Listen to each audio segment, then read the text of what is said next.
There is a specific kind of silence that falls over a room just before the walls begin to speak. It is not the silence of peace, nor the silence of rest. It is the heavy, loaded silence of a storm holding its breath. You have felt this recently. You have walked into the place that should be your sanctuary, your home, and felt a subtle vibration of displacement, as if the very air is pushing back against you. This is not your imagination. This is not paranoia born of fatigue. This is a spiritual signal, loud and clear, ringing in the depths of your intuition. We are approaching a critical window of time, specifically around December 11th and 12th, where the energies surrounding your stability, your shelter, and your personal domain are shifting violently. The Spirit is issuing a prophetic alert that is impossible to ignore. There is a quiet movement around your home, a hidden plan connected directly to the roof over your head. But this is not a message of fear. It is a message of strategy. You are being warned because you are being protected. The universe does not whisper to those it intends to destroy. It whispers to those it intends to save. In the next few minutes, we are going to dismantle the shadows gathering in the corners of your life. You will understand why this moment is not random, why the friction in your environment has spiked, and how a specific betrayal from within your circle is actually the catalyst for your greatest elevation. We will walk through the signs you missed, the psychology of the one plotting against you, and the divine reversal that is already written. Do not scroll away. The house you are fighting for is not just a building, it is the foundation of your future, and it is time to secure it. If these words are landing for you, there's a clear way to move forward without getting scattered.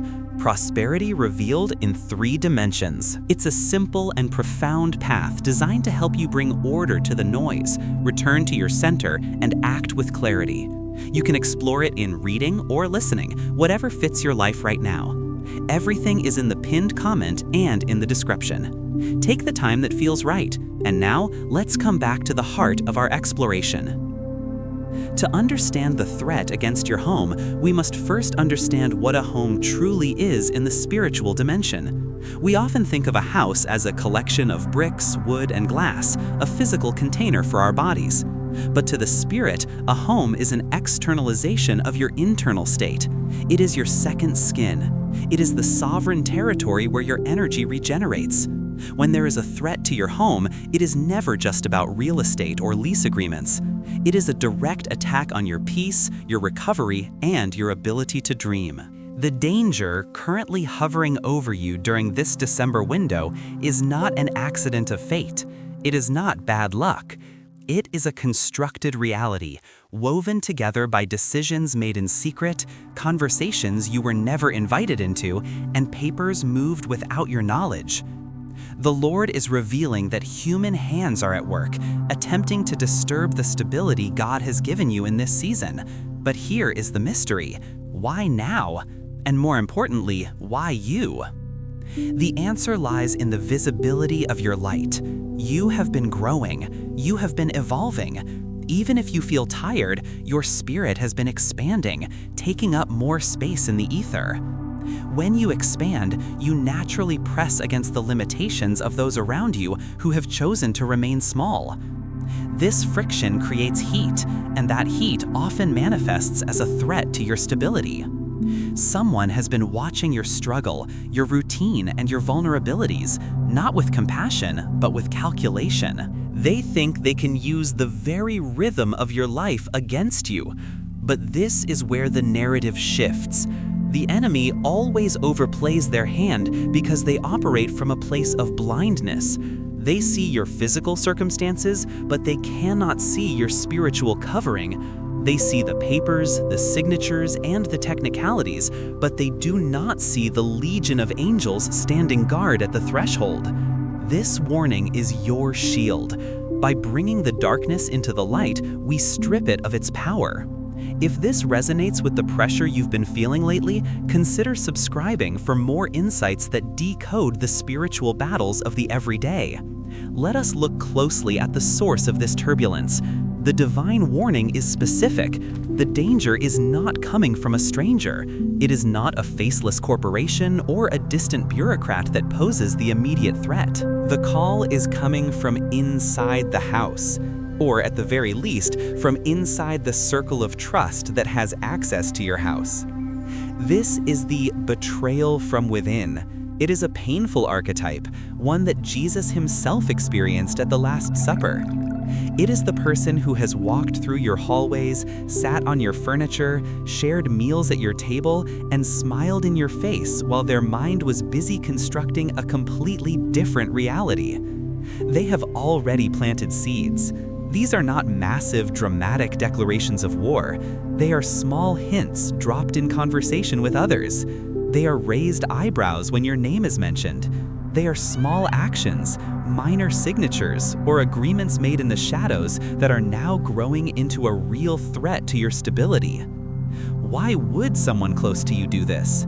We often assume the motive is greed, that they want the physical asset, the money, or the property. And while greed may be a component, the deeper spiritual root is fear. The Lord reveals that the one plotting against your house is driven by a profound, trembling fear of your potential. They fear that you will rise. They fear that if you are stable, secure, and grounded in your own home, you will finally step fully into the future that has been spoken over you. They believe, in their twisted logic, that if they can control your environment, they can control your destiny. If they can unsettle your home, they can unsettle your mind. If they can make you homeless, or even just make you feel insecure in your dwelling, they can break your focus. This is a strategic strike against your purpose. They have whispered about your habits, turning minor details into heavy accusations, hoping to convince others that you are unfit, unprepared, or unable to manage the blessing God has placed in your hands.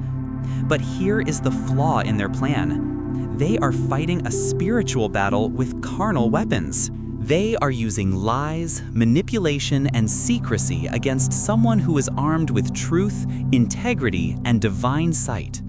They have underestimated the one God is strengthening. They see your weariness, but they do not see your resilience.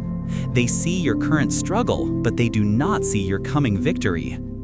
If this clarity is helping you see the situation with new eyes, leave a like so this message can find others who need to protect their sanctuary today. As we move closer to the dates of December 11th and 12th, you will likely notice the atmosphere intensifying. This is the unraveling. In every act of deception, there comes a point of critical mass where the lies become too heavy to sustain. The energy required to maintain a false reality is enormous.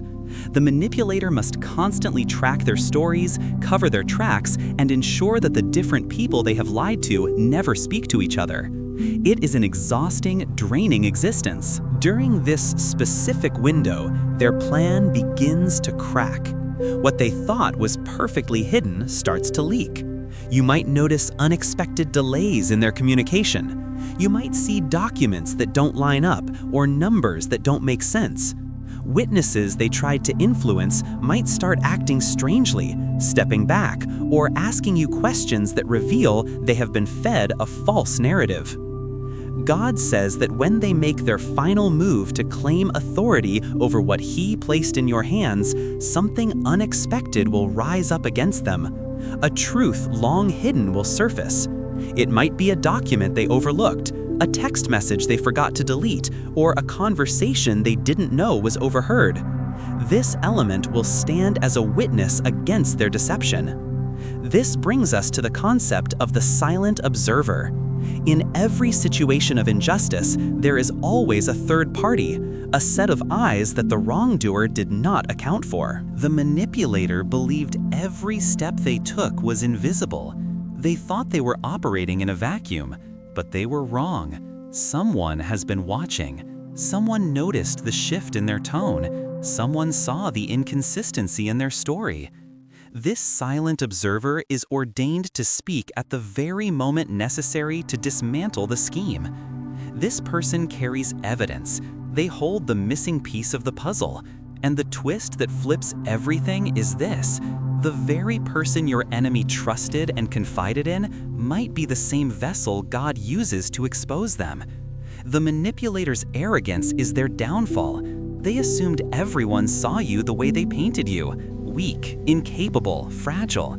They did not realize that others see your heart, your effort, and your light. At the moment the manipulator thinks victory is assured, the truth will break open. It won't necessarily be a dramatic explosion with thunder and lightning. Truth often arrives as a whisper, a simple question about a signature, a polite inquiry about a date, a calm request for clarification. With those simple, grounded questions, the carefully woven tapestry of lies will unravel thread by thread.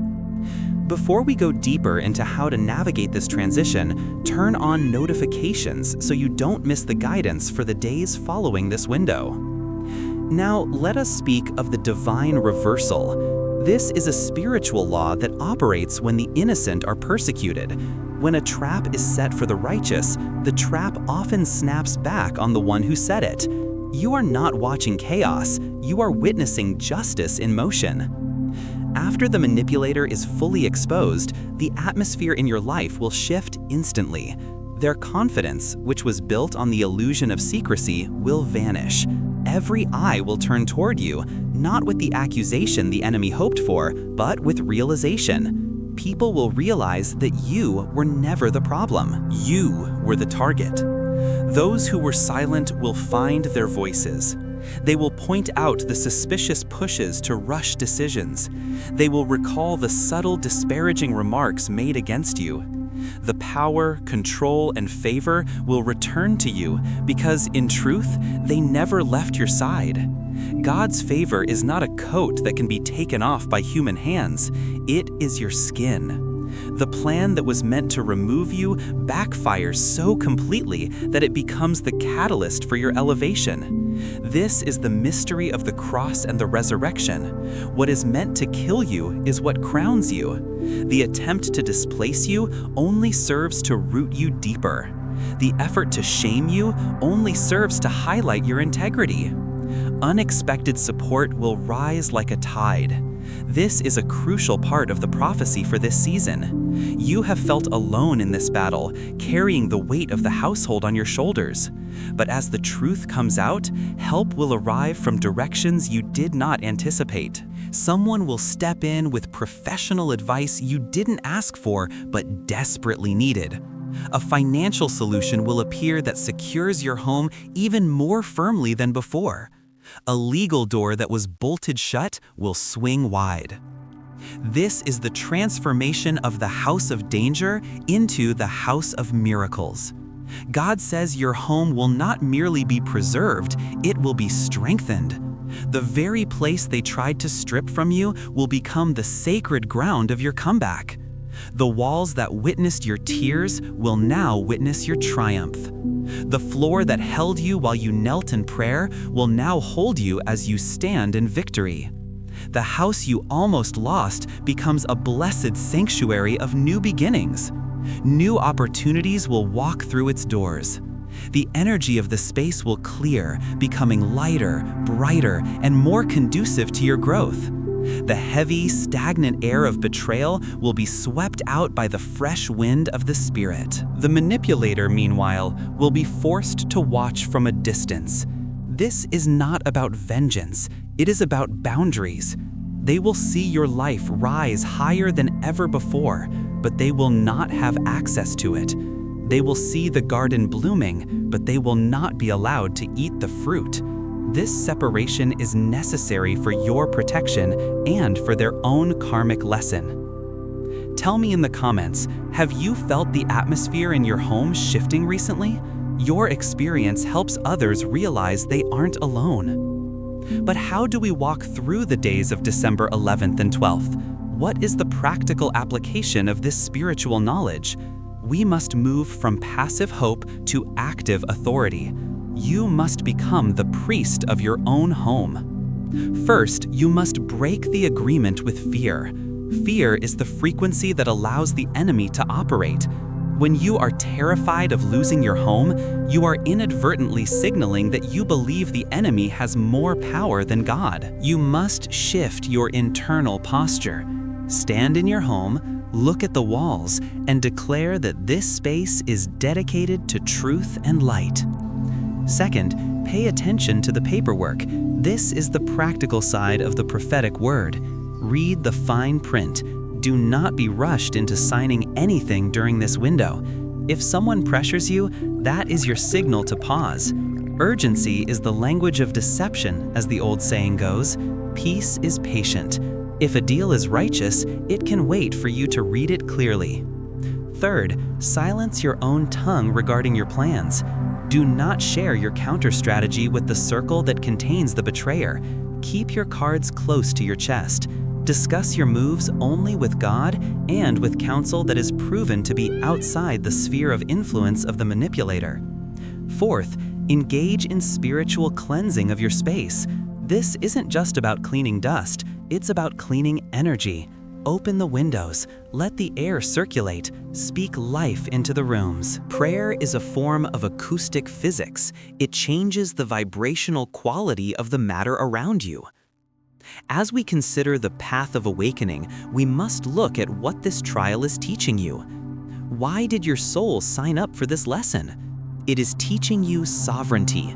It is teaching you that your security does not come from the absence of trouble, but from the presence of God. It is teaching you to trust your intuition over your eyes. You felt the betrayal before you saw it. You knew something was wrong before the evidence appeared. This trial is calibrating your spiritual sensors so that in the future, you will detect the snake before it even enters the garden. The home is a metaphor for the self. By defending your physical home, you are learning to defend your spiritual boundaries. You are learning that you have the right to say no. You have the right to determine who enters your space and who must leave. You have the right to close the door. This experience is also purifying your circle. It is painful to realize that someone you loved or trusted wished you harm. It is a grief that must be processed, but it is better to walk alone in truth than to walk in a crowd of hidden knives. The removal of the traitor is a form of healing. It creates space for genuine connections, for people who celebrate your stability rather than envy it. If this message is giving you the strength to stand your ground, share this with someone who might be fighting a silent battle for their home right now. Let us return to the concept of the divine warning. A warning is a form of grace. If the outcome were fixed, if you were destined to lose the house, there would be no warning. The warning implies that the future is malleable.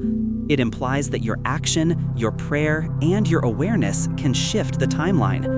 You are not a victim of a tragedy, you are a participant in a victory. During December 11th and 12th, visualize your home surrounded by a wall of fire, not a fire that burns, but a fire that purifies and protects.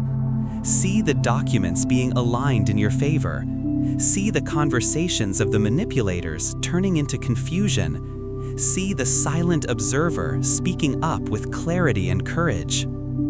There is a profound peace that comes when you realize the battle is not yours alone. The creator of the universe is interested in where you sleep.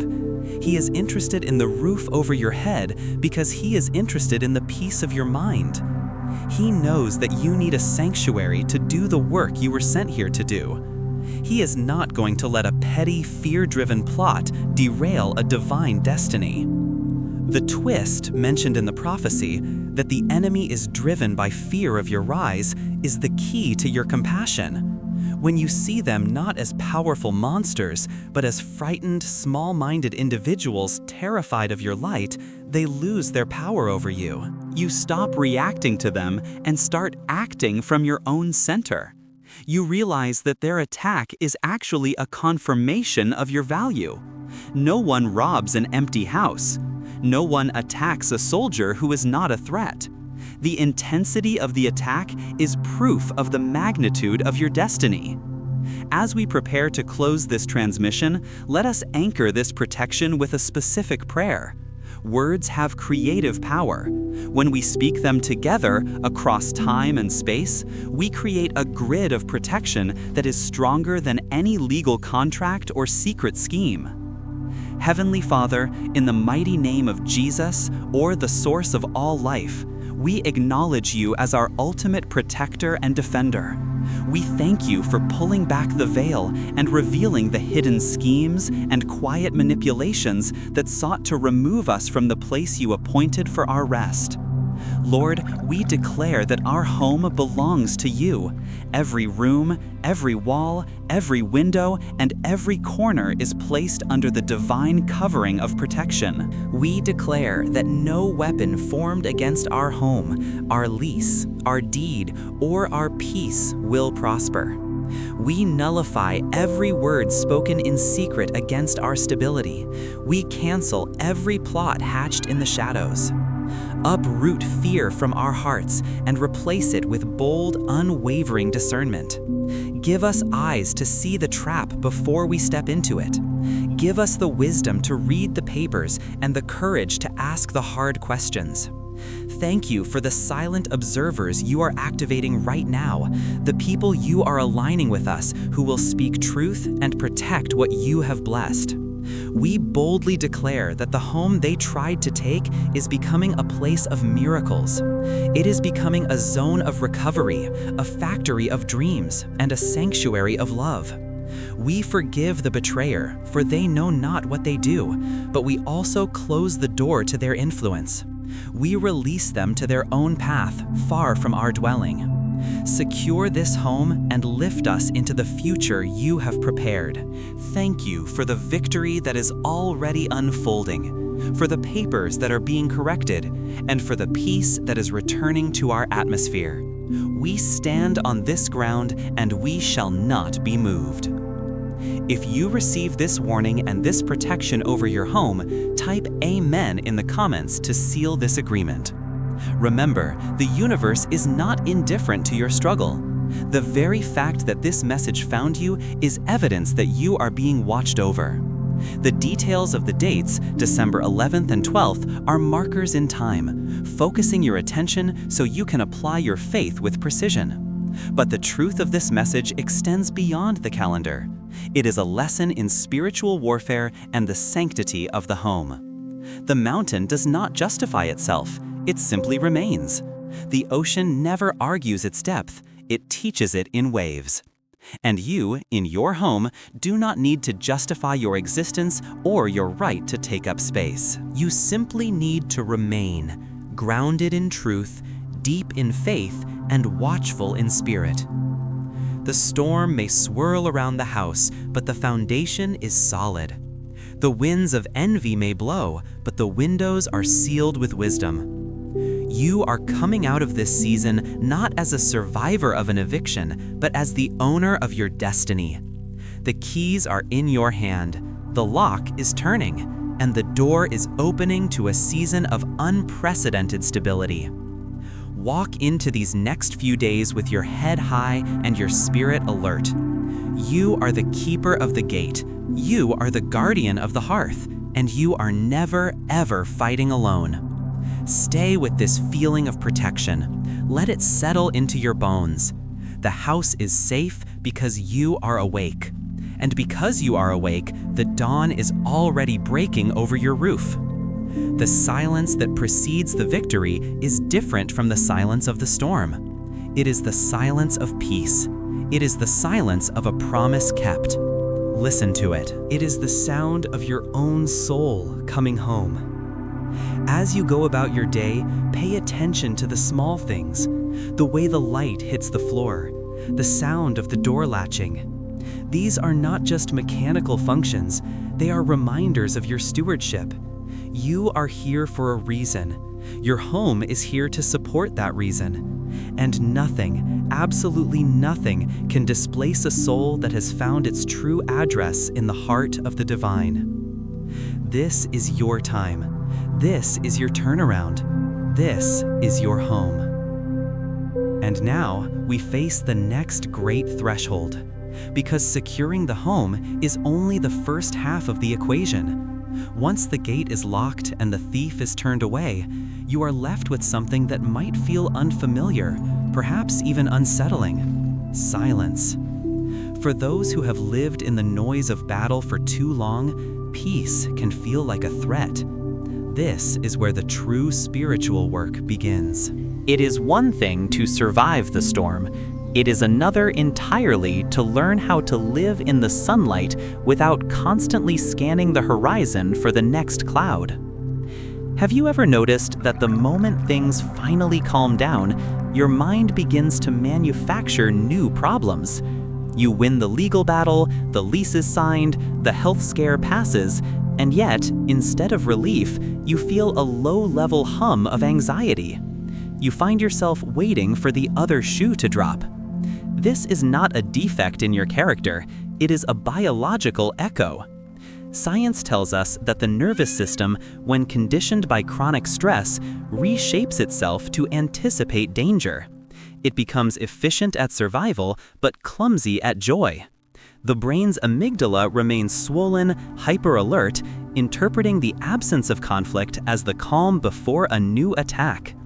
You have evicted the external enemy, but the internal alarm system is still ringing. If you recognize this pattern, this inability to fully exhale even when you are safe, take a moment to click the like button. It is a small gesture, but it signals a willingness to acknowledge the pattern so we can break it. This is the phantom war. It is the soldier who comes home but still sleeps with boots on. And this internal tension is the single greatest block to the prosperity that is trying to enter your life. You see, abundance, whether financial, emotional, or spiritual, requires a vessel that is not shaking. If your internal state is one of constant vibration and defense, blessings will bounce off you rather than settling within you. We must now move from the architecture of defense to the architecture of reception. We must teach your body that it is safe to receive. Consider the garden again. You have built the fence. The wild boars and the thieves can no longer trample the soil. But a fence does not grow fruit. Only soil, water, sun, and patience can do that. If you spend all your time patrolling the fence, looking for cracks, you will forget to water the seeds. The garden will be safe, but it will be barren. How do we shift this? How do we convince the cells of your body that the war is over? It begins with the micropause.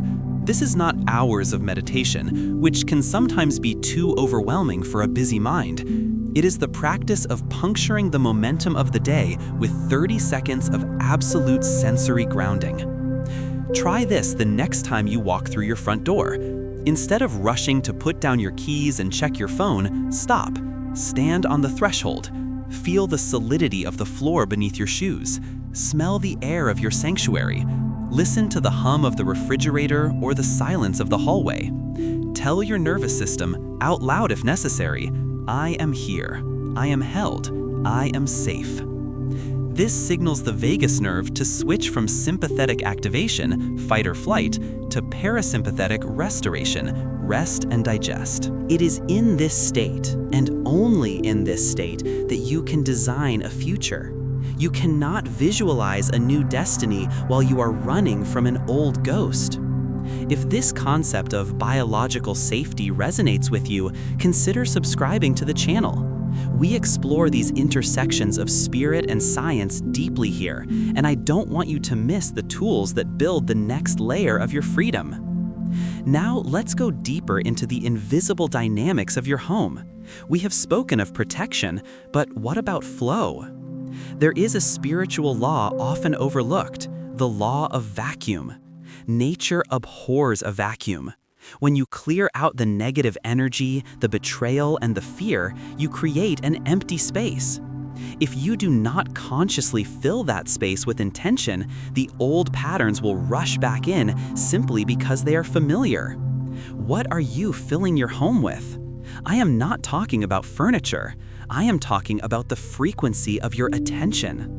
Many of us are addicted to the frequency of lack. Even when we have enough, we rehearse the monologue of not enough.